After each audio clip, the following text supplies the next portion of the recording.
Coming up on Sleep, Eat, Perform, Repeat.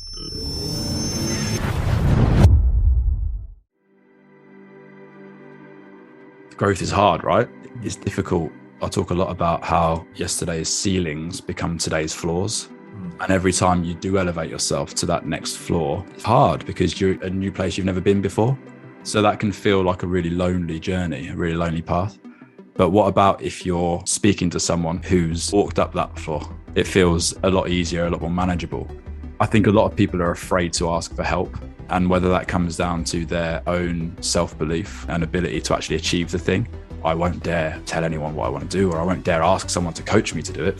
Get past some of your own insecurities, identify what they are first, and experiment with having the courage to ask people for help.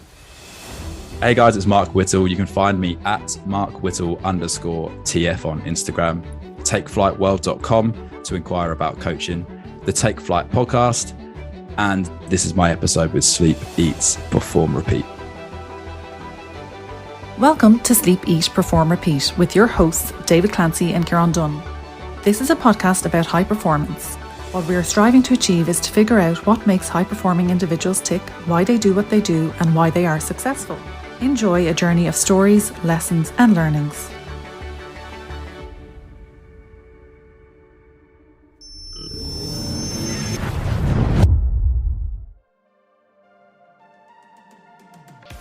Today we spoke with Mark Whittle, performance and life coach and founder of Take Flight Productions. Mark Whittle is a former city worker with companies like J&J and Salesforce, turned lifestyle coach, entrepreneur, mental health advocate and productivity biohacker. He's the host of the UK's #1 peak performance podcast, Take Flight, and the host of the unique Take Flight events and seminars.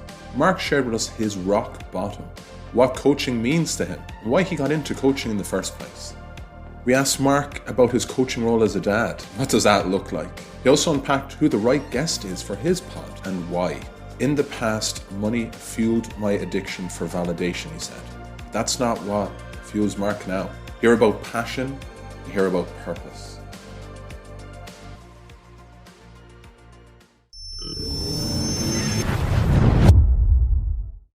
Mark Whittle, thanks a million for taking a call. We know you kind of rushed your lunch there. How are you doing, sir? Yeah, good lads. Thanks so much for having me. Been into London, had a coaching session this morning and flew back out, little haircut.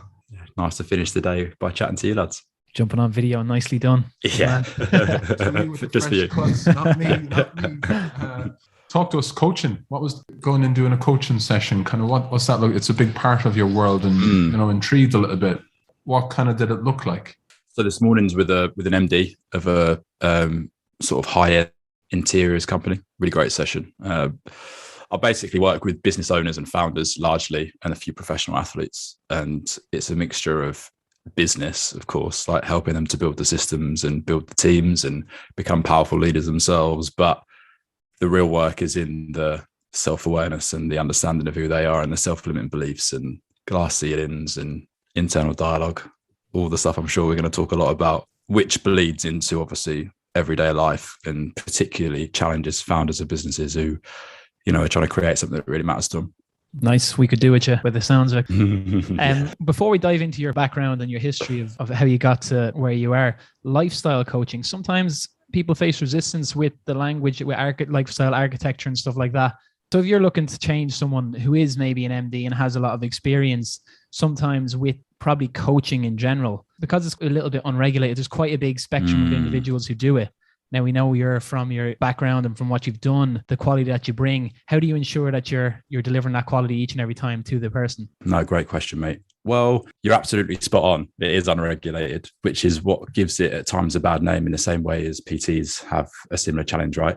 Yeah. But you have good PTs and you have bad PTs. There's a broad spectrum. So for me, it's, when you do good work, it just highlights that you're on the good end of the spectrum. There's, of course, certifications and things that you can go through, and they've been amazing. I've got lots of letters at the end of my name that stand for different accreditation. But to be honest with you, that's not where you become a good coach. It's with sitting down with people who you can help. And, I get this question all the time, which is, I want to be a coach, but I don't know who to help. We can all help somebody. So just start there, start thinking about what you've been through, what you've experienced. You can only walk somebody as a coach as far as you've walked yourself, really. You can use great questions to offer a different perspective and challenge, and that's what I do as well. But as far as the deep, meaningful and integrating that work as well, like, you can only walk someone as far down the path as you've gone yourself. So my niche and what I focus on is people typically who are like years 2 to 7 in running their business.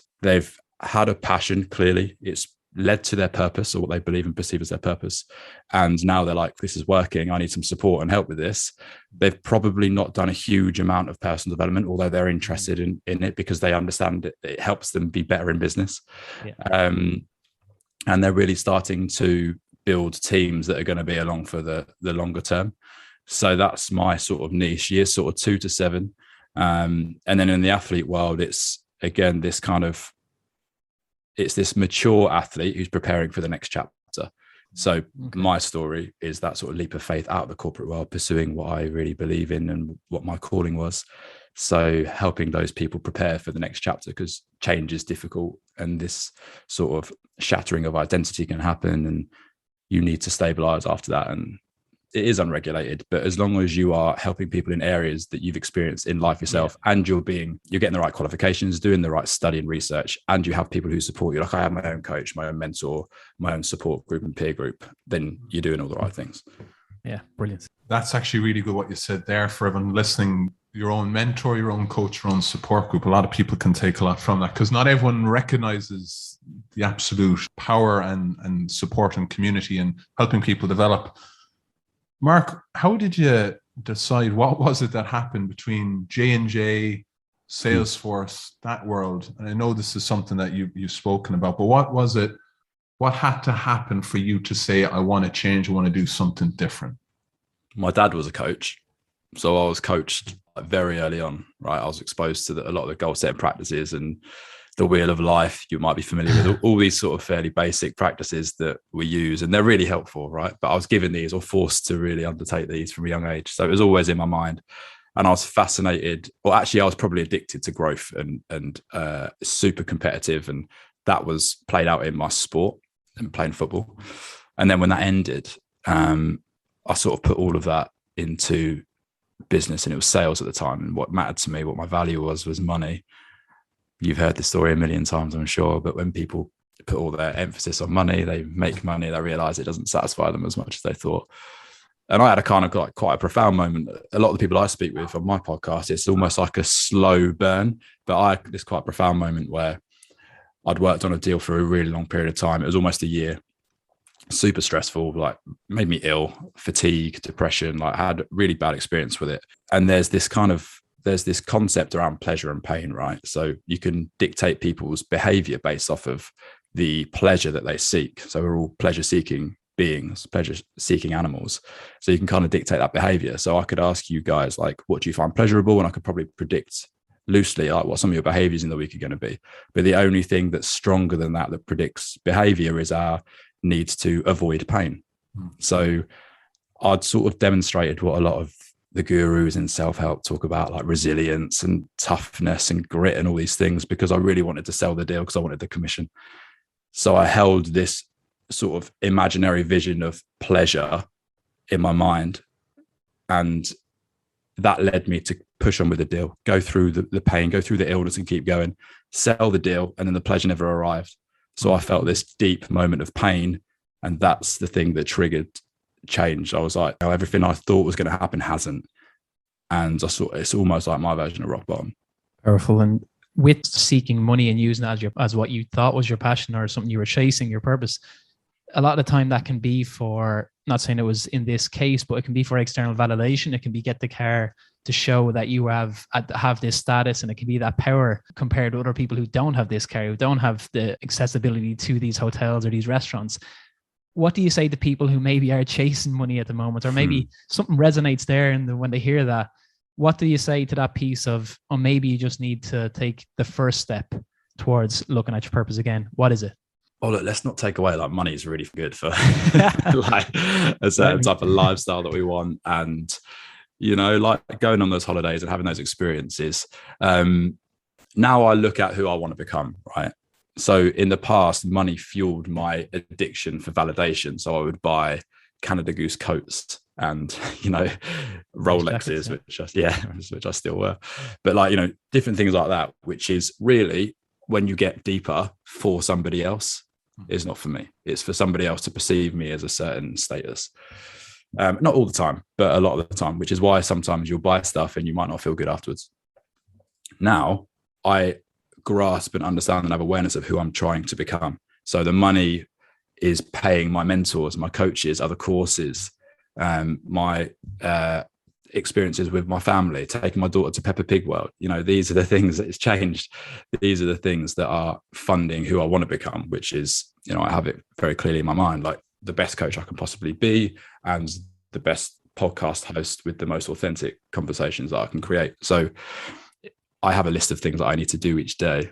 And if we want to get into goal setting, I can talk about that. But basically looking at the act to lead to the goal, not the outcome itself. You talk a lot about kind of the practices you have, Mark. And in terms of you getting to those places that you said, like for the family piece, which really get that, love that. And then obviously what you're trying to do with your podcast, which we both love and subscribe to. What are the practices that get you closer to that? Or what does that look like? Or what do you do in a week that helps you fulfill those pieces that are really important for you?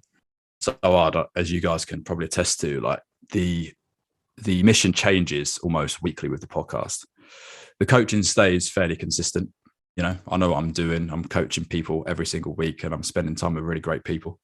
And I'm ensuring that I'm present. I'm making sure I'm checking in beforehand. I'm prepared. I'm there for them.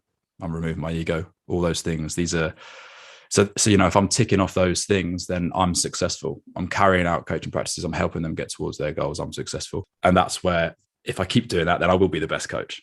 I will be, if I keep doing that every single week. But the podcast changes just because the nature of the podcasting world. So I'll share an insight from today. Yeah, shit. I'm having this in the moment as well. Like, it's not too far from that validation of buying things for other people. There's times where I have sought a guest, yes, credibility, but also at times then you find yourself thinking, did I do that for the validation to say I've got a big name guest on? And that sometimes happens. Whereas now I know I have to do it for the right reasons, which is for me and to support the business and support the coaching. So if I'm spending half a day or a day creating an episode, which that's what it takes, because I do them all face to face, we get extra content. We try and do different things with them, like do workouts with them and stuff. It has to be for the right reasons. Otherwise, again, you get that feeling, you buy a jacket, you feel shit afterwards. I spend a day recording the podcast for the wrong reasons. I feel bad afterwards. So consistently checking in with myself. Why am I doing this? Why am I doing this? Why am I doing this? And that's why that word authenticity is so important, that it has to be authentic conversations. It has to be people for the right reasons. It has to be purposeful, which for me is supporting and complementing my coaching. Jumping back to the city worker time, what was it that led you from school to that job, that career path initially? Was it chasing the money? Did you see that as the main vehicle to get you there? Or was there something that attracted you to that lifestyle? I always say, like, I lived 45 minutes outside of London, just north. And I think there's something in that where you're sort of, you're separate from it, but you can sort of see the lights. You can see that sort of dim glow and you're thinking, fucking hell, like that looks. Gotta get over there. Yeah. Yeah. It's like when you're in the party and all the kids are laughing over there. You're like, fucking, what's going on over there? So there was a little bit of that. I was an Arsenal fan, so I'd travel in a lot and, yeah, thanks, mate. So I went in and experienced the city, and the energy was just something I hadn't really experienced before. I was fortunate as well as a kid to travel a lot. Like, I always mention this because my parents took me all around the world, and that opened my mind so much that moving to the city and trying to create something of myself didn't feel like a big stretch. And my dad worked in the city. He used to commute in every morning and come back. He was the MD of an advertising company, and having that exposure to someone going and doing that. And my mum was also an entrepreneur. She ran an aerobics business. So these things they felt quite normal. And then I went on and the football took me over to playing in America for a period. And then I got injured, didn't make it as far as I wanted to go. And I kind of fell into it. I asked questions, and money was the value. I asked the questions that I wouldn't ask now, but I was still addicted to that process of trying to find things. I asked, what's the highest paying entry sales job? And medical device sales came up, and that's why I got into J&J. What was it like with the football piece? You're going over there and you just said, we're two physios, right? So that's why honing in on that, you speak to an injury. What's that like? I mean, because that a significant part of your life, how much did that impact decision making and impact of the next move then for you? I've got a broken ankle now, lads, by the way, so I could use your help. Do you? Yeah. Jump on a Zoom tomorrow, no problem. Yeah. I broke it last week. Doing what? Playing football. First time in a year on a 4G. You're in good shape for a recent fracture. You're feeling all right. You're looking good. Yeah, it doesn't look like there's anything going on. I'm feeling all right. Under the video, but I've literally just peeled it off before this. Yeah. But yeah, injuries was, I mean, the thing I took from that was more than anything about how stupid it was that it happened. It was I was like a number 10. I played like, number 10, used to call myself the Dennis Bergkamp, the English Dennis Bergkamp. Complimenting myself, clearly. But, Cruyff turn on the halfway line while we're attacking and we lost the ball. And I committed a foul to stop them getting in, got booked. And in the next phase of play after the free kick, the ball got cleared and it was a 50-50 with me and someone else. And because I'd just been booked, I had that in my mind. So I didn't go in all in and I tore my MCL and meniscus. So that was the biggest thing. I sat with that for weeks and I was so angry with myself. It's like, why did I do that? And it came back to, that validation piece, really trying to do things that are the wrong thing to do. So that stayed with me for a while. And then just the whole process of slowing down, like having to, I missed out on half a season while I was over there, which was really frustrating. So I had a lot of time to reflect and think about what was important to me. And funnily enough, the same thing's happening this week. I've had that podcast insight and loads of other, like from personal as well, has come from this forced period of slowing down. So I know we say that injuries are, they're obviously not a good thing. And every time I tell someone I've got a broken ankle, they're like, oh, I'm so sorry. That's really, really like terrible to hear and all that. But I've genuinely been super positive about it. To flip it's a question again, right? What can I do now that I wouldn't have been doing before? Because I'll just get into a certain frame of mind and then into the slipstream of working, coaching constantly because I'm so driven and ambitious to achieve the things I want to do.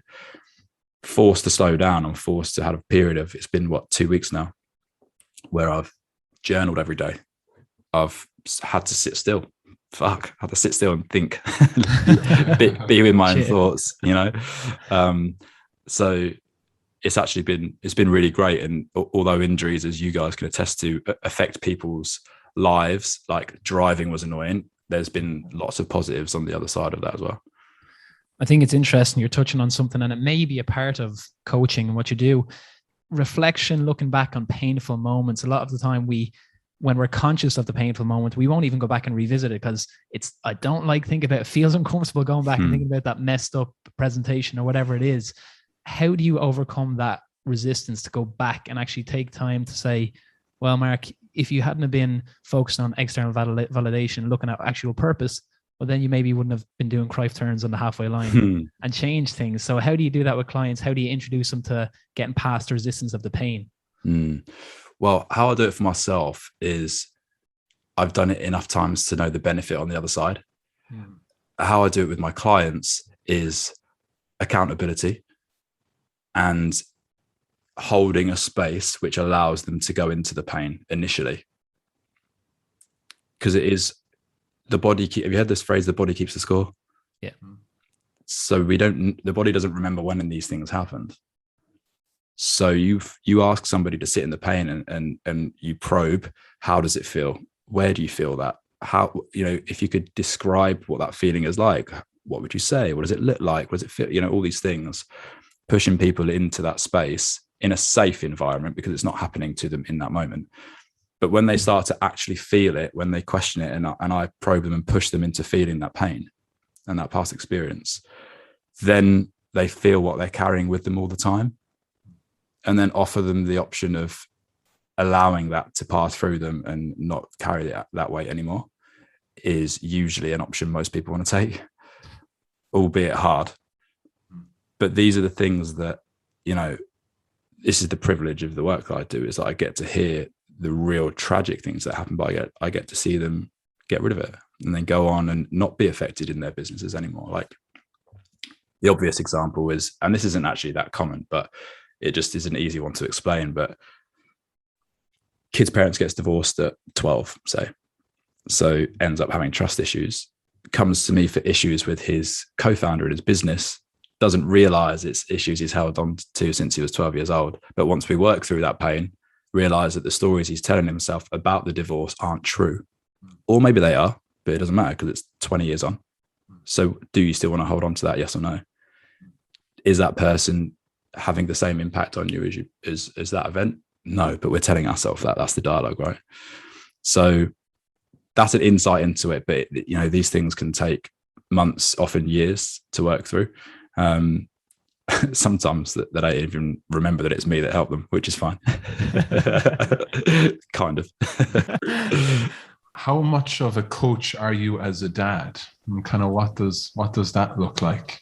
Yeah, great question. I mean, firstly, the biggest growth I've ever had has been in the last 2 years since having my daughter. And there was a moment where I was like, shit, like real gun to the head moment. It was like, you have to do some things now, otherwise she's going to be like you. And I didn't want that. And I was forced to sort of face some really difficult things, which I can't explain the growth I've had in the last 2 years because of this. So she's forced me to do things. You feel a whole nother responsibility when there's another human being around, one that you like love so much. And, it just, there's no option. It's a gun to the head moment. You don't have a choice anymore. With family, with clients, with your friends, relationships, and how you make sure they're at their very best is something that a lot of successful people seem to do really well. Even if they're very busy, they manage relationships, especially with, the best people we always strive looking at, like the likes of LeBron James seems to have a great family life. What do you think are the keys to maintaining that? And going forward, Peppa Pig world and the 2-year-old, what are the keys that you're going to try and implement to make sure that is the strongest relationship you have? Yeah, another great question. I'm still trying to figure it out, to be honest. I think when you carry trauma or difficult times from your past that you still haven't worked through, it's difficult to let people all the way in. And often those people are the ones who are the closest to you. So I'm working through that stuff now. And the more that you take accountability for it, if you feel like it's not particularly good, it's usually your fault. It's the stuff that's going on for you. Everyone who we interact with is really just a mirror for what's going on internally for us. So you use those opportunities where relationships may not necessarily feel as good as they could be to identify things that you could do for yourself.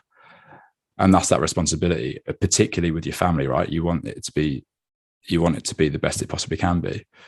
And you want to serve them right, and you want to do right by them. So I think it comes with a level of maturity. And the more that you become self-aware, the more you can see how you're affecting other people and those around you.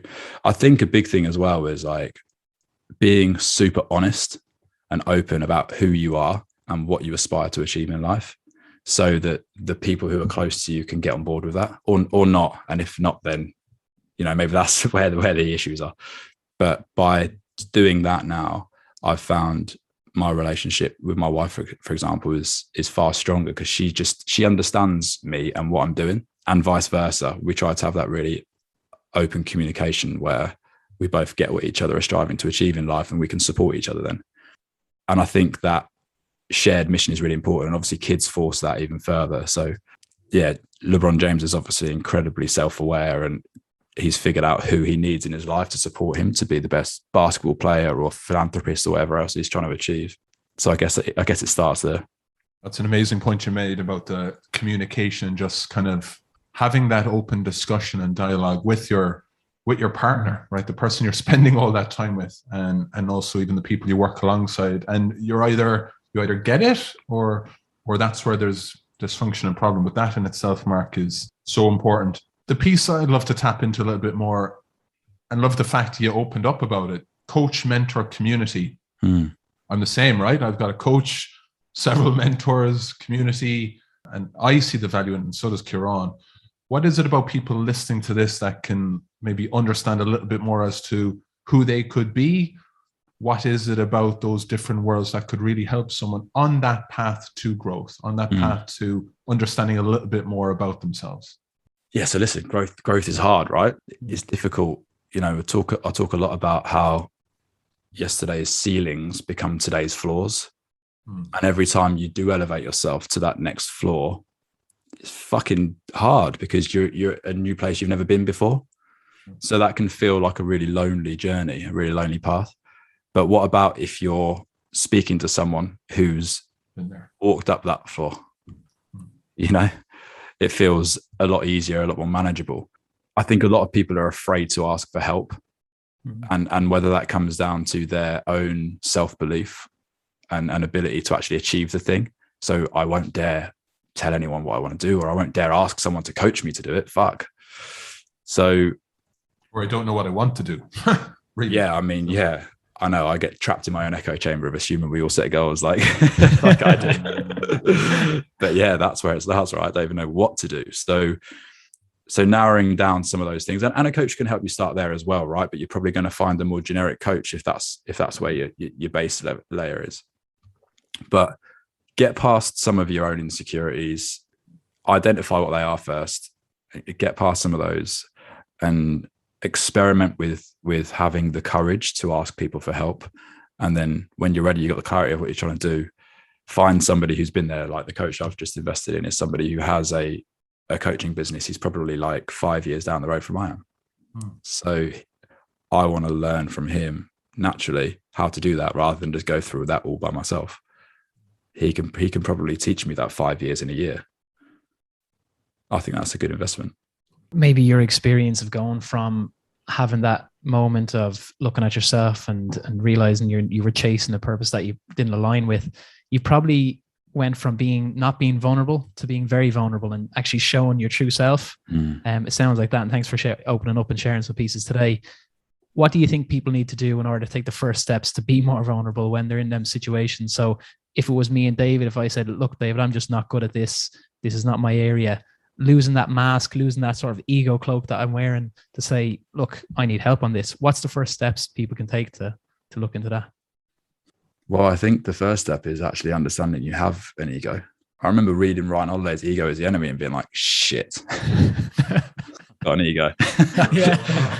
And it's a big one as well. Yeah.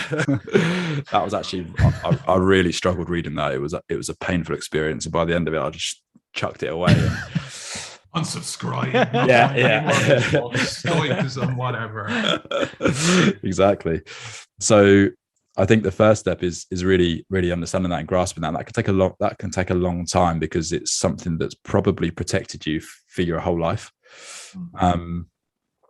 Also starting to grasp the fact that we've all been conditioned from a young age. Like there's, you know, I use this example, right?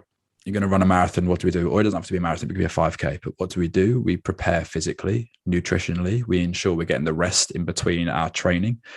We might even run the route. We can do all these things to prepare and condition ourselves to run a marathon and undertake that challenge. But we are unconsciously conditioned for running the race of life. Like everybody we're exposed to in our youth imparts a certain, or like projects a certain belief or philosophy on us, consciously or unconsciously, usually unconsciously. They're usually trying to do their best as well, like parents, school teachers. But it leads to us believing a certain thing about ourselves and forming a certain identity and self-image of who we are. And then basically, if we distill that down, we're asking, who am I? Right, we're trying to grasp who we are. So we ask the world, who am I? Who am I? Who am I? And it tells us who we are. It tells us you are intelligent at school or dumb. It tells you are athletic at school or not athletic. And it's all very black and white. And none of that's true. Like maybe you are not athletic in that moment. It doesn't mean you are for the rest of your life, but we carry these beliefs for a very long period of time. So starting to grasp there's an internal wiring almost, which is dictating the way that you're seeing life. This starts to get quite heavy, pretty deep, quite quick. So I'll try and keep it as light as possible, but it ultimately leads to a lens, right, which shapes our perspective of how we see life and the experiences that we have. So all big and quite scary stuff. Take that a step at a time. Start to notice how you see life. Start to notice the way you see things. Start to notice the way that you react to certain circumstances, experiences, or people, and just recognize what your wiring is. Recognize where it works, recognize where it doesn't. And that for me is all that life is about, like that journey of understanding yourself and tweaking where you need to, and maybe doubling down where things are going well, and becoming the best version of yourself. That's why you can have a LeBron James who's super calm under whatever circumstance, because he's fucking done the work. Like these athletes are exposed and in the public eye to so many people and judged and scrutinized. That's why they're so self-aware, because they've had to go through this shit. Yeah. A lot of us aren't pressured to do that. So we will walk through life, and sadly lots go to their deathbed with this wiring still in place. But it's hard work. It's the easy route is to carry on and just be the person that you are now. So you've either probably got to experience that deep pain, which I explained earlier, or you decide to be proactive and try it anyway. Huge message. Yeah. Take flight. What's going on? What's on the horizon? What's even just saying it to you, and you've lit up on the screen there, Mark. And look, we love the pod. We love the web. We're looking here at Athlete Next. We're looking at all this stuff. What's going on in your world over the next couple of months? Well, it's hard because there's so many things to do, right? In fact, when we're talking about mentors, a mentor just made it quite simple for me because I get super excited, as you can tell. He just, yeah. He said, "What's working?" So I said, "The podcast and the coaching." He's like, "Do that." Because I was like, I'm going to have an app, I'm going to have a journal, I'm going to have and I just recently stopped the events because it was taking a lot and it was really difficult to get to the level or quality of event that I was getting pre-COVID. People just aren't as invested as being in-person events anymore. I think there's been a big shift in that, in how we work and everything as well. So just to keep working with amazing people, the network is amazing that I'm exposed to and who I get to work with and spend a lot of time with. Tweaks on the podcast. I'm very excited about some things for next year. My garage is it's an unusually large garage. It's currently a gym. It's got a sauna in it, ice bath, got all my gym in there. But I'm going to this is like a fresh thing. This is like a week ago I came up with this, but I'm going to convert the whole thing to my study and gym and almost create this performance center where I can bring my clients and we can have immersion days and we can use like breath work and sauna and ice baths to then raise the level of consciousness to get deeper in the coaching session. And I'm going to see where I don't just do a guest podcast anymore and we interview about performance and purpose. The guest comes to the performance center. We sort of do a half immersion day and then record the podcast after that. So that's what I'm manifesting at the minute. It's very exciting. We'll be over. Yeah, dude. You've given us so much. You've shared openly. Thanks very much. We've got the big question, the one we ask everyone who comes on. It's, what does high performance mean to you, Mark? It means many things, but if I distill it down, high performance means you are aligned mind, body, and soul. And once you're aligned mind, body, and soul, you can do anything. You have the focus and you can tap into the biology of how the brain works. Physically, you can mirror and match that as well and move in that direction. And then the soul, of course, is where, the things we've spoken about with carrying trauma and all this weight. When you release a lot of that, your soul is the key part of that, which allows you to perform at whatever level you aspire to perform. Mark Whittle, thanks very much for giving us the time, coming on our show and sharing your story. Appreciate it. Wishing all the very best with the ankle, with that cool studio, that performance hub you're building, and all your other endeavors, man. Look after yourself. Privilege, lads. Thanks.